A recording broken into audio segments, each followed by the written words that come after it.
World War II, the island of Borneo. 7 downed American airmen face an epic struggle for survival in the dense jungle. Natives wielding blowpipes and spears, rumored to be headhunters. And Japanese soldiers hunting them down.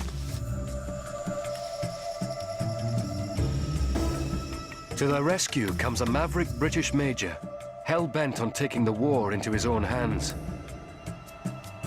There is only one sort of rule in jungle warfare. Do not be smelt before you're heard. Do not be heard before you are seen. And below all, do not be seen. Together, they will attempt one of the most audacious escapes in the history of the war.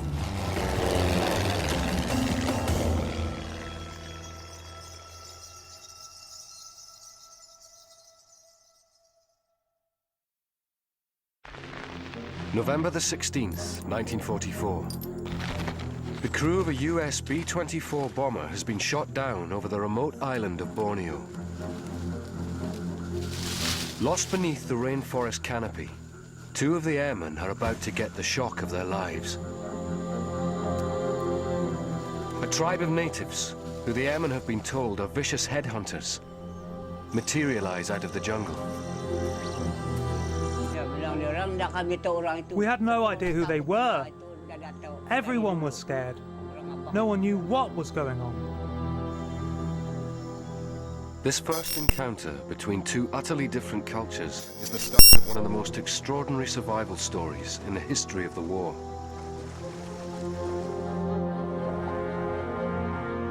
It all began just hours before. High in the skies over Borneo, a formation of American B-24s were on a routine bombing mission against the Japanese. Sitting in the front of one of the aircraft was wireless operator Dan Illerich. The Navy had seen or identified a Japanese aircraft carrier headed for Brunei Bay. And so we were to try to find that aircraft carrier and do what we could. It took the squadrons 5 hours to fly from Morotai Air Base in the Dutch East Indies over to their target. The 11-man crew had been together for less than 6 months and were on their 8th mission. The oldest airman was just 22.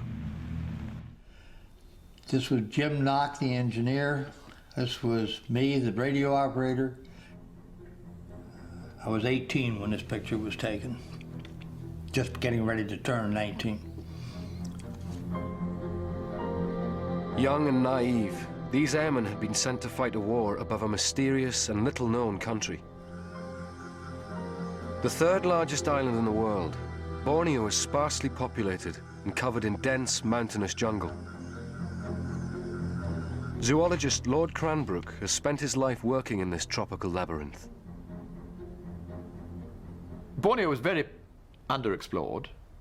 The forests were not regarded as an important resource because timber extraction was impossible in those days. Borneo was always reputed to have gold, and what Borneo did actually have was oil. Borneo's oil turned it into a battleground between Japan and the Allies during World War II. After their attack on Pearl Harbor in December 1941, the Japanese swiftly captured territories across Southeast Asia. Borneo, under British and Dutch rule, was one of the first to fall, and soon the island was supplying nearly half the oil to fuel Japan's war machine. But nearly 3 years later, in November 1944, as the American liberators approached Brunei Bay, it was a very different story. Japan was losing its grip on the region, and the US Army Air Forces were bombing oil tankers coming in and out of Borneo. As Dan Illerich's squadron carried out their mission, there were many more ships than expected, and the bomber flew into a maelstrom of anti-aircraft fire.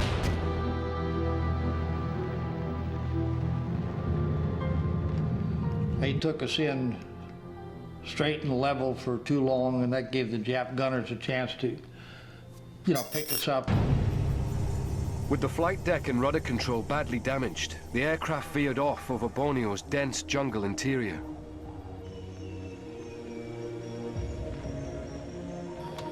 Below these trees, the drama was unfolding before the eyes of the natives.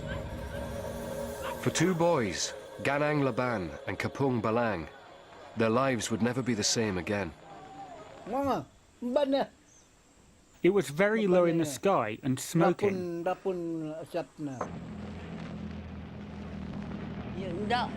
All we could hear was the sound. And then we saw the smoke. That's all we saw. When it reached Long Kasarun, we saw these parachutes, and they came down.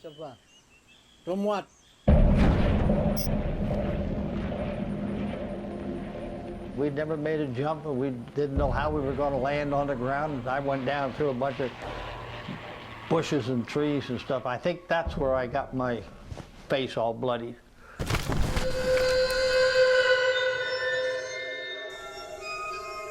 The airmen had fallen through a wormhole into a forgotten world that they believed was inhabited by savages. 4 of them fell some distance from the plane, but 2 landed a bit closer. The man who was closest to the plane died, but he didn't burn to death. Lieutenant Corn and I landed almost on top of each other. Dan and the B-24's bombardier Phil Corrin had been separated from the 5 other crew members, and they had no idea what had happened to them. I'm the only survivor off of that flight deck. There were 4 of us on the flight deck. Fred Brennan, the navigator, was killed outright. The pilot, Tom Coberly. Phil knew that the burning aircraft would soon draw unwanted attention to their position. They needed to move. We were on the side of the hill, very close to where the airplane went in, and of course we were wanting to get away from there, so it was downhill. Pure jungle. We didn't know where we were, we didn't know who we were going to deal with, and we were going to have to try to organize get ourselves organized somehow.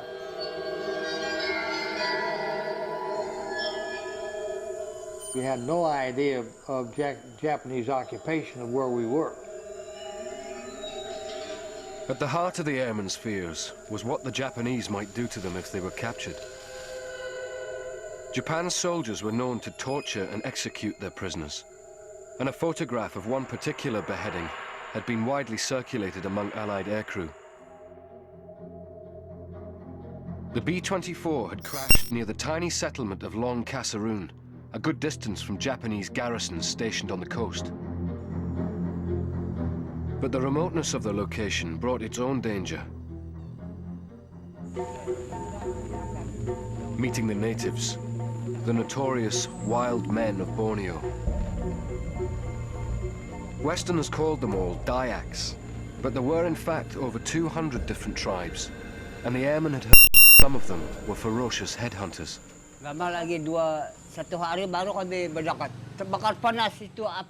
It was a few days before we could get to the plane. The day after it happened, we couldn't get close to the plane. The fire was very hot, and we couldn't go near it. The river was full of fuel, so much fuel. Lots of the jungle around the river was burnt because of all the fuel in the river. By the time the Dayaks had arrived at the crash site, Dan and Phil had moved off down the mountain, but they were not out of danger. At the point we came out, there was the beach area where we were. And we were sitting on the on the slope of the sand, when both of us felt that we were, something was happening. We sensed it. And that was when the Dayaks first found us. And they reluctantly appeared. They were across the river, and they were being very cautious about approaching us. And then one of the Dayaks got brave enough to come across the stream towards us.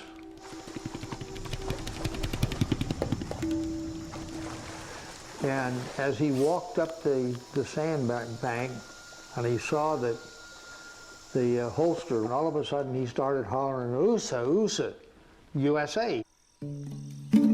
Dan and Phil couldn't understand how these so-called savages had heard of the United States. In fact, this tribe, called the Lundaya, had met some of their fellow countrymen before. In the 1930s, Protestant missionaries from America had ventured into the Borneo interior. Reverend John Wilfinger had been remarkably successful, and many of the Lundaya were now evangelized. But the Japanese invasion brought the missionaries' work to an abrupt end. Historian and author Judith Hyman has lived in countries across Southeast Asia, including Borneo. Most of the missionaries had been rounded up and taken off to a camp and murdered, including the wives and the babies. And this just horrified the Lundayan. Their favorite local missionary, John Wilfinger, who had escaped from this because he happened to have been up country, gave himself up and was taken down to Tarakan and was executed there on Christmas Eve. Wilfinger's public beheading had shocked the Lundaya tribespeople, and many of them now hated the Japanese occupiers. Now these Dayaks would treat the downed US airmen as honored guests and take them into their homes. We went directly to a loghouse. They prepared dinner for us, and then as the sun went down, became dark, we sat around the fire and they went about their customary things they're doing, and they showed us where they wanted us to go to sleep, and we spent the night. The young Americans had found shelter among people they had been told were fearsome savages, but they still had no idea how they might make it out of the jungle. What the airmen could not know was that over in London, secret plans were afoot that would transform the war in Borneo and bring them an unlikely savior.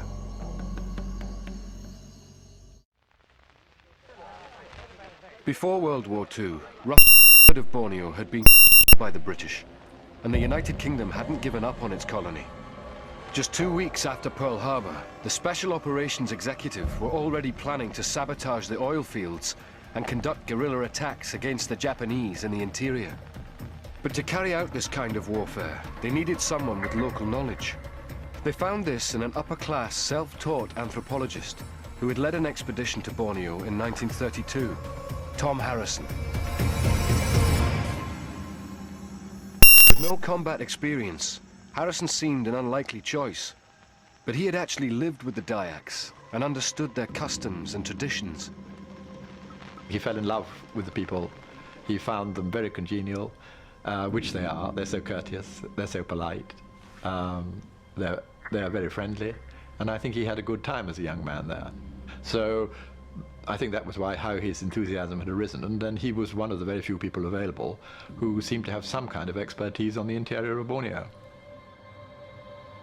But what the British military planners did not yet know was that Tom Harrison was something of a maverick. He had been tattooed like a native and believed that the only way to understand local tribespeople was near total immersion. When the British approached him about going into Borneo again, Harrison jumped at the opportunity. He wanted to anthropologize. He wanted to understand how their society worked, and there are a lot of anthropologists who think you can do this by getting close to them. I'm sure the daredevilness was an aspect of his character that they liked. Ready for anything, yes. But the American airmen knew nothing of Tom Harrison, and for the moment, they had only the Dayaks to protect them from the Japanese.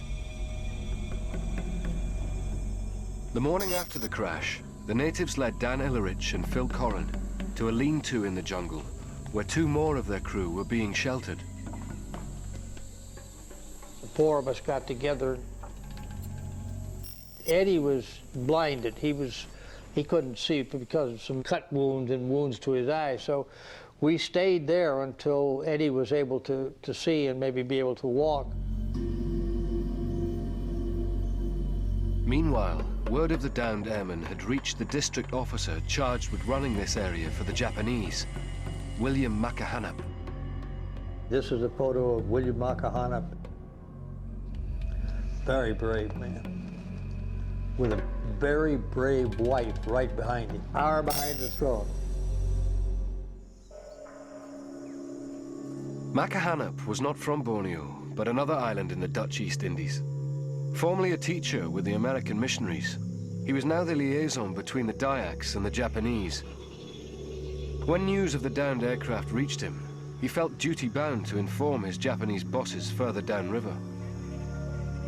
But although he officially answered to the Japanese, Makahanap's loyalties lay elsewhere. He's still fondly remembered by natives like Belapang Baru. That man was really good with the people. That was Makahanap. He was working as the district officer here. Makahanap and his wife were committed Christians.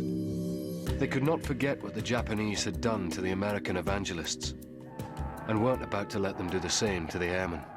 His job was to turn them over to the Japanese, and between his own conscience and the even more strenuous conscience of his Christian wife, he couldn't do it. Instead, Makahanap met with the local Dayak headmen and asked them to help him hide the airmen. But finding a good hiding place presented its own problems. Because of their Christian beliefs, many of the newly converted Dayaks would be unable to lie if the Japanese came upriver to question them. So Makahanap needed to move the airmen to a wilder, more remote area that had not been evangelized. Makahanap started moving us west, deeper into non-Christian areas.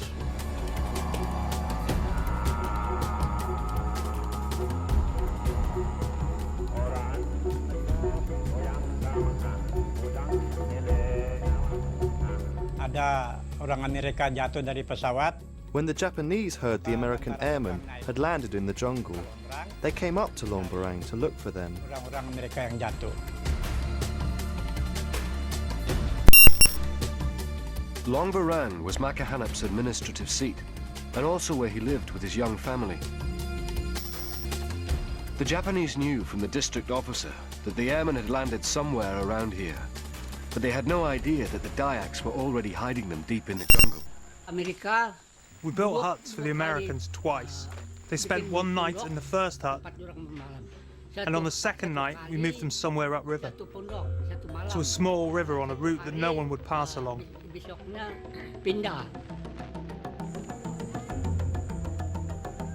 The Japanese sent a patrol upriver to Long Barang, now determined to flush out the airmen once and for all.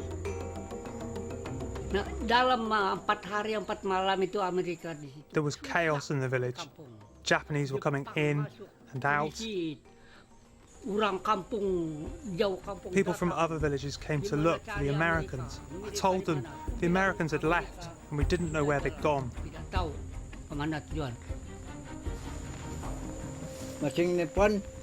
The Japanese were asking us, where are the airmen? Look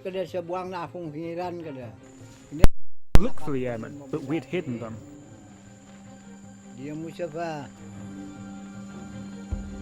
The Japanese hostility struck a raw nerve among the Dayaks, many of whom harbored a deep resentment towards their occupiers.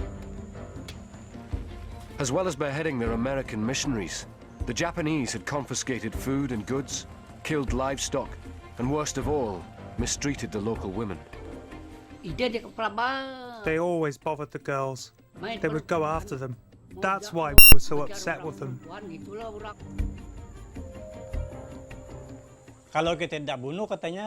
All the people had a big meeting about killing the Japanese. They were saying, if we don't kill them, then we'll become the victims. Jadi, sebab itu, They'll execute all of mari us. mahanap.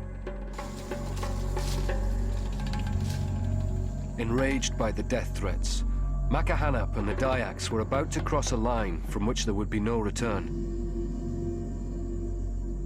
It was time to strike back. A group of Dayak warriors crept into the longhouse where 3 Japanese were staying and swiftly killed them with their machetes. But there were more patrols coming upriver, piloted by native boatmen who had been forced into service by the Japanese. Datang 2 perahu. 3-4 2 perahu. boats came, maybe 3 or 4 Membawa boats. Jepang ini, The river was flooded at the time. masyarakat bawa auto air banjir. Sampai di satu andras namanya Longpaku. When they reached the rapids at Longpaku, all of the boatmen stepped out and started dragging the boats up the river. Jadi sudah tarik perahu. After they'd pulled the boats up, they made camp, and the Japanese started sleeping inside the Kali ini boats. mereka turun, tarik perahu, mereka cabut parang, timpas mereka. They were still asleep when the boatmen turned around and stabbed them all to death. Habis mereka di situ, loncat ke sungai.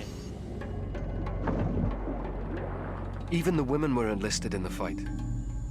Makahanap came up with a daring plan involving one of the most beautiful girls in Longbarang, Binam. We asked Binam and some of the other girls to bathe naked in the river and stand on a rock calling out to the Japanese. Then the Japanese came down to the river and went towards them. My friend Lasang Dawat and I took out our spears and stabbed them and slashed them in the back.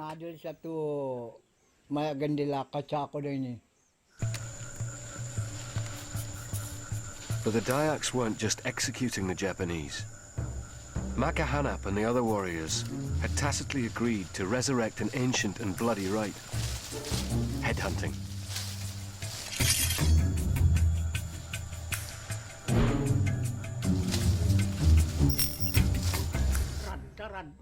Yes, we cut them here, and here, and here.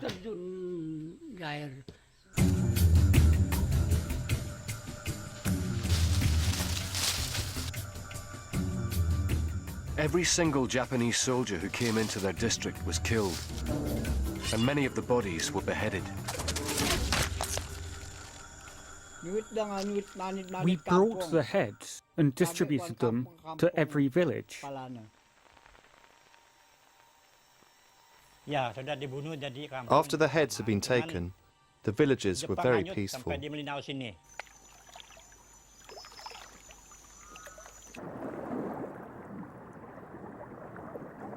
Headhunting had not been carried out in Borneo for over a decade. The island's rulers, the British and the Dutch, had outlawed the practice at the turn of the century. But despite the official ban, many Lundaya felt empty about losing something that had been intrinsic to their culture for hundreds of years. The people who hadn't become Christian had a big hole in the middle of their religion. It was like having the Mass without the wine or the bread. They didn't have the central rite, and it didn't have the excitement, the thrill, the courage, the blood that had been part of headhunting. Hidden deep inside the jungle, the US airmen had no idea what had just happened. They were about to witness an extraordinary event that few living Westerners had ever seen.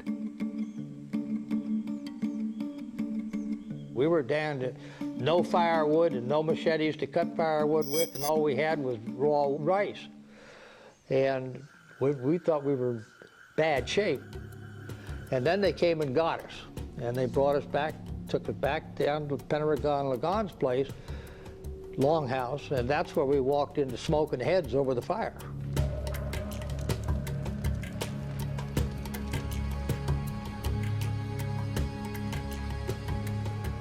The young airmen were now honored guests at a headhunting feast.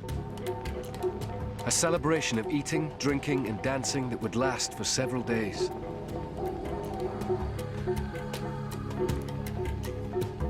There was insistent ringing of gongs. That was their music, the different tones of brass gongs, and they beat out rhythms. Yes, we wanted to celebrate for winning the war. The Japanese heads were washed and wiped dry before being smoked over the longhouse fire. According to the ritual, these were protective measures to ensure no misfortune came to the longhouse. If the airmen needed any proof of the Dayaks' loyalty and their preparedness to take risks, this was it. Very happy that it wasn't our heads hanging there smoking. That's their way of life. I was a guest in their house. I wasn't going to criticize what they were doing. That was my feeling. Maybe I should have felt bad about it, but I didn't. I knew that that could have been my head in a sack going down a river if it had been reversed. The Americans were very happy when we killed the Japanese.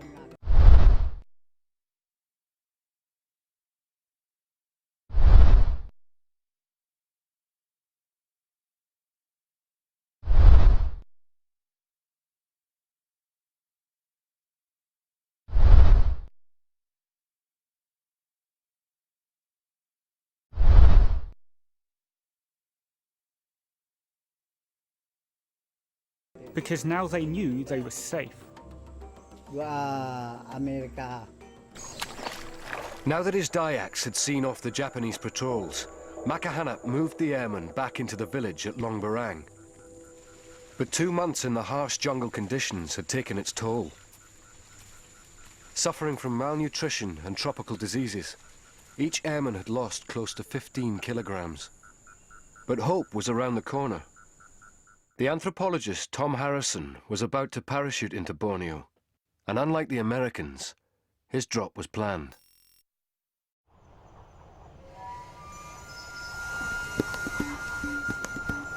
Away from the lost world of the Dayaks, Japanese territories were being captured across Southeast Asia, and taking Borneo was now a key objective for Britain and Australia.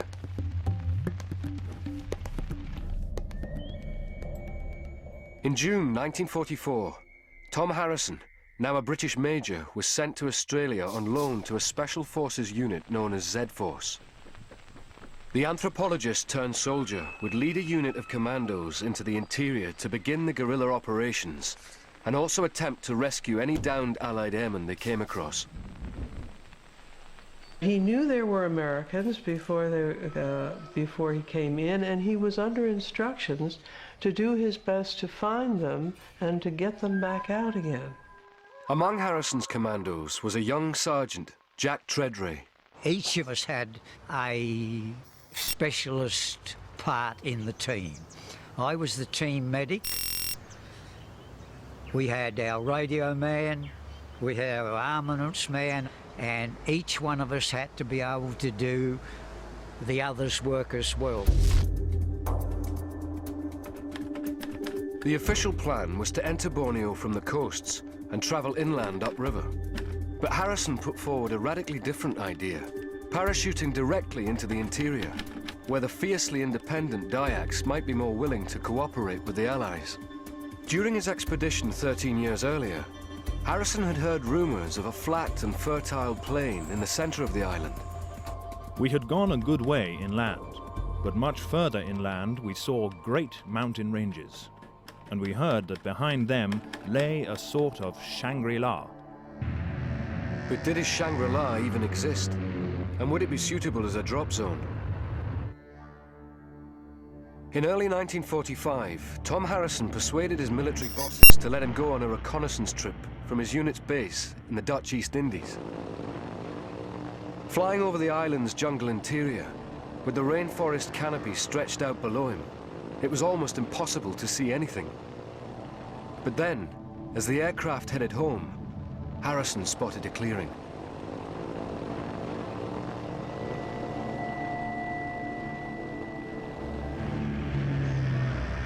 On the first day, the plane came circling overhead, and we were really scared, and we were thinking, what in the world is this? Then the plane went away.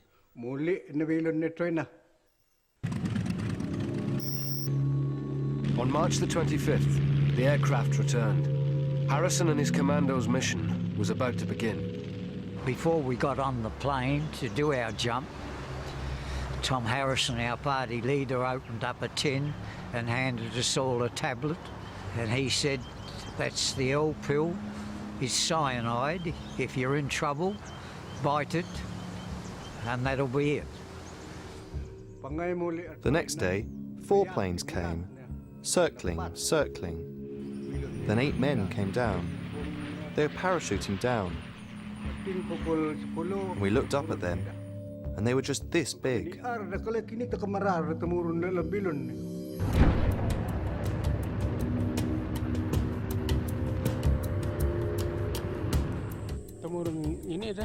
They parachuted over there.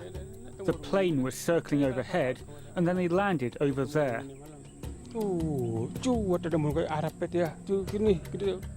they reached the ground, there was a signal, and then smoke.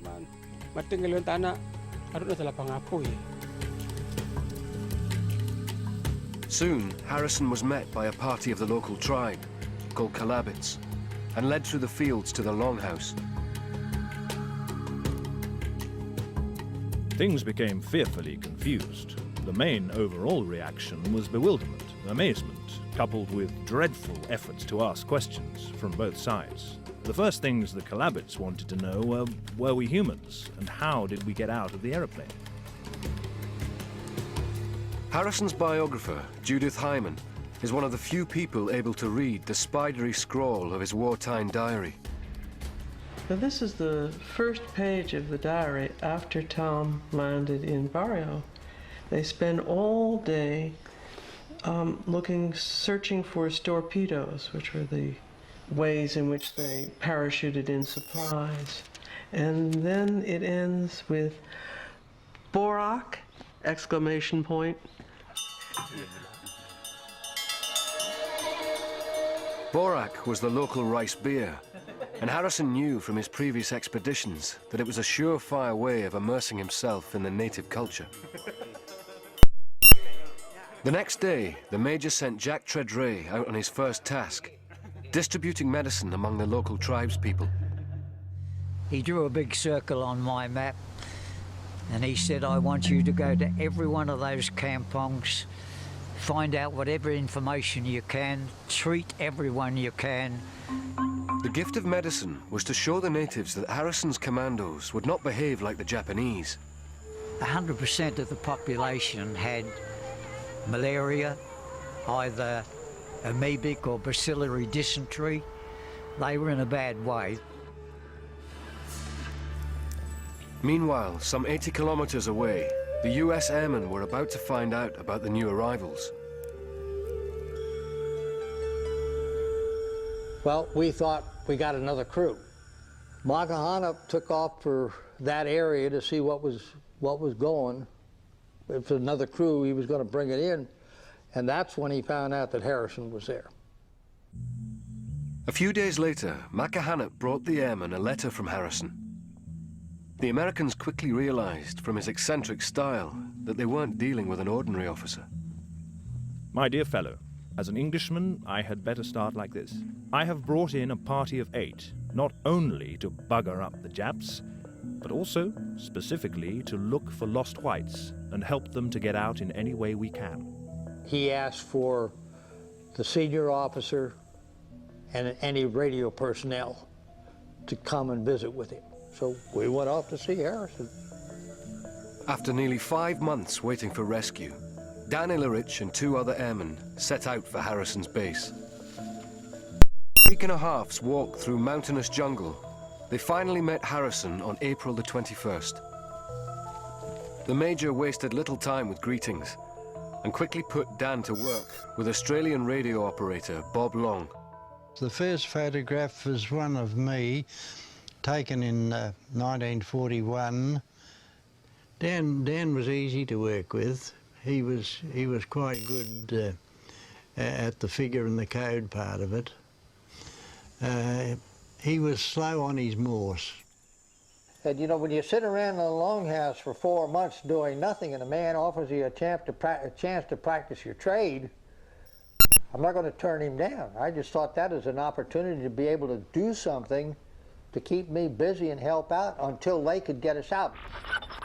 With radio communications up and running, Harrison signaled to the US Army Air Forces that some of their missing airmen had survived the jungles of Borneo. Meanwhile, his operatives began training the local people into guerrilla fighters, using basic Malay to speak to the wide variety of tribes in the area. I worked with Ibans, others worked with Kayans, Kenyans, Murats. There's so many tribes over there, and they all had their own territories. But we took whoever volunteered. Harrison was now settling into the native culture, going barefoot and wearing local clothing. He also ignored official orders to wait for the main invasion of Borneo and ordered his guerrillas to begin attacking the Japanese. We couldn't afford to keep our enthusiastic supporters kicking their heels for months. Luckily, we were able to combine business with pleasure, so to speak. Within a couple of months, our ambushes had bagged 3 complete patrols. Not a lot, but it made the whole interior feel that now, at last, they were fighting. He was a brilliant organiser. He let us fight our war the way we wanted to. If there had ever been any rules of engagement in guerrilla warfare, Harrison was about to bend them yet further. Taking advantage of the natives' jungle craft, he persuaded them to use one of their hunting weapons against the Japanese, the blowpipe. These 2 natives and I were laying in wait, and one of them said to me, with your snap-bang to him, at his rifle, you can shoot somebody and they won't necessarily die. But one of my poison darts, even if it hits them only in the little finger, they're dead. You could be 5 yards inside the jungle, away from a jungle track, and they would not know you were there. The jungle was so dense. And all that'd poke out would be that end. Right? Yep. You ready, Jack? Yeah. Harrison showed no qualms about using poison on the Japanese.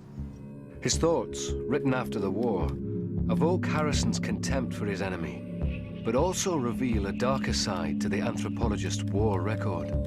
The Japs could never cope with blowpipes, and the mere suspicion that there were blowpipers around did more to them than a dozen machine guns. I don't know if we were breaking any of the rules of war. Frankly, we didn't care. I think his grouping's pretty good. Harrison, the anthropologist, was embracing the Dayak's culture and twisting their traditions to suit his purpose. The Maverick Major soon realized there was another way of uniting the natives against their common enemy. Something Makahanep had allowed 3 months earlier: headhunting. These folks know how to fight. They know how to fight silently with their blowpipes. And they're dying to get back to hunting heads. Harrison let it be known that headhunting was no longer outlawed if the heads were Japanese, and he even encouraged the ritual with a bounty. Tom Harrison offered the natives 5 guilders, Dutch guilders, for any heads they brought in. As the bloodshed continued, Harrison was back at base, totting up the figures. K column for killed, P for prisoner.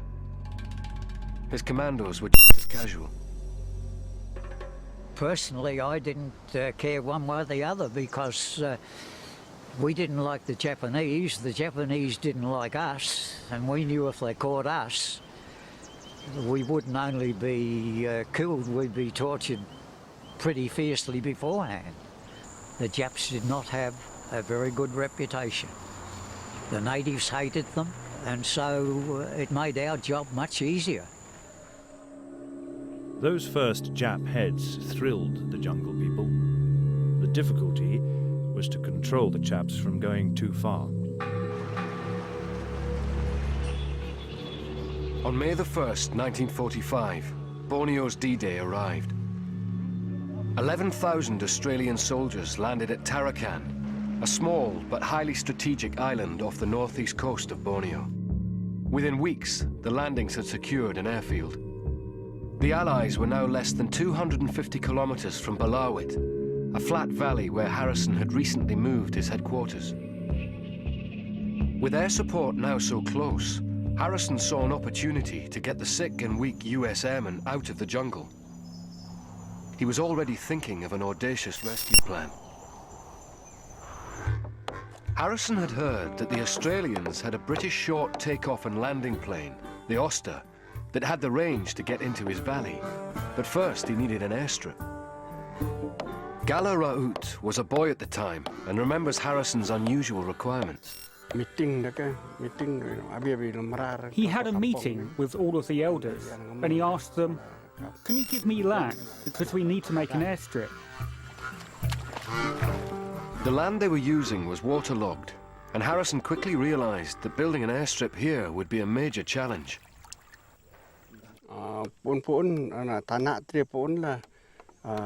He was worried that an aeroplane might get stuck in the mud. So he asked us, "What can we do? What can we put on it?" So some of the older people said, "We can put bamboo on the airstrip."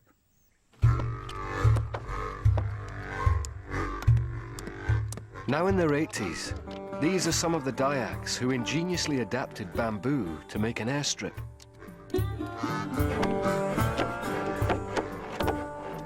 The trunks were unfolded into decking 90 meters long, supposedly the length needed for an Oster to land and take off. It was something that we'd never ever contemplated or seen or thought of before, but that probably the only bamboo airstrip ever built in the world, I should imagine. With more than 1,000 volunteers, the project was completed in less than 2 weeks.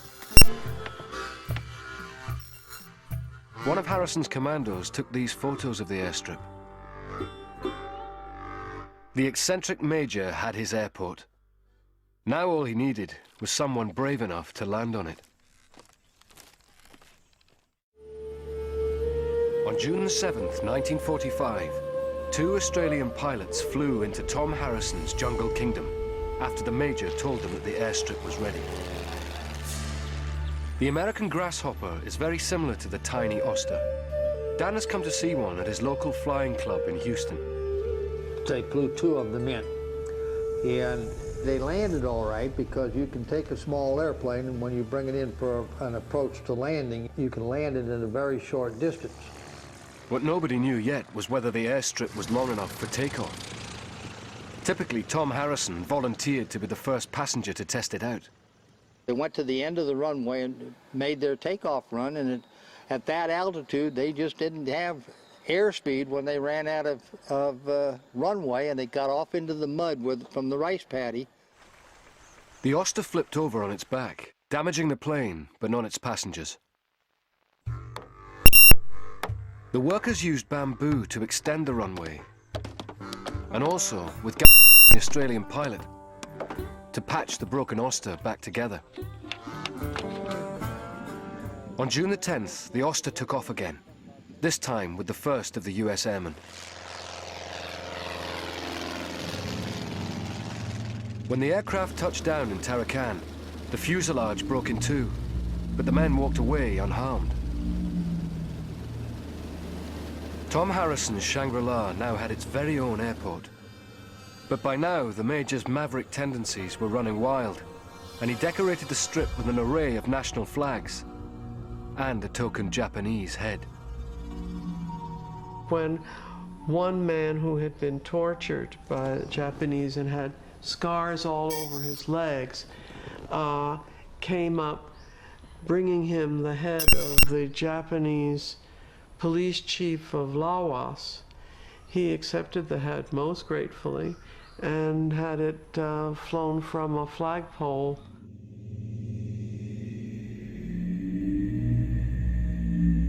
Over the next few weeks, the remaining airmen were flown out one at a time from the bamboo airstrip.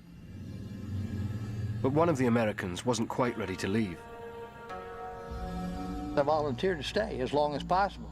And in order to be able to continue to work with Bob. And I said, okay, and I'll be the last one out, and that'll give us a day or two more that I can help with the signals operation. On June the 29th, 7 months after parachuting in, Dan Illerich was finally flown out of Borneo. Less than 2 months later, a conflict fought with blowpipes and machetes was overtaken by news of the atomic bombs dropped on Japan.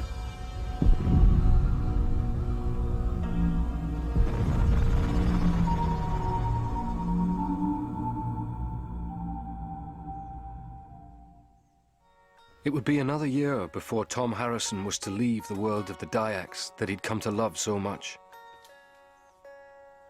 With over 1,000 Japanese soldiers dead, he had transformed his Shangri-La into a killing field, securing an extraordinary victory for the Allies that would have been impossible without his native army. I hope the British government will never forget that in Borneo it was the hill tribes, the so-called backward and uncivilized peoples, who proved the truest and the bravest citizens. The airmen were flown back to their homes across the United States, now keepers of an extraordinary story that few people would ever believe. Dan Illerich, the only one of them still alive today, has never forgotten what the Dayaks did for him and his fellow Americans. We parachuted into their community in 1944, and they were courageous enough to take us in, protect us, and prevent our captures. These guys knew that they were running a big risk when they started operations against the Japanese, and I certainly think they're heroes, or I wouldn't be standing here talking to you.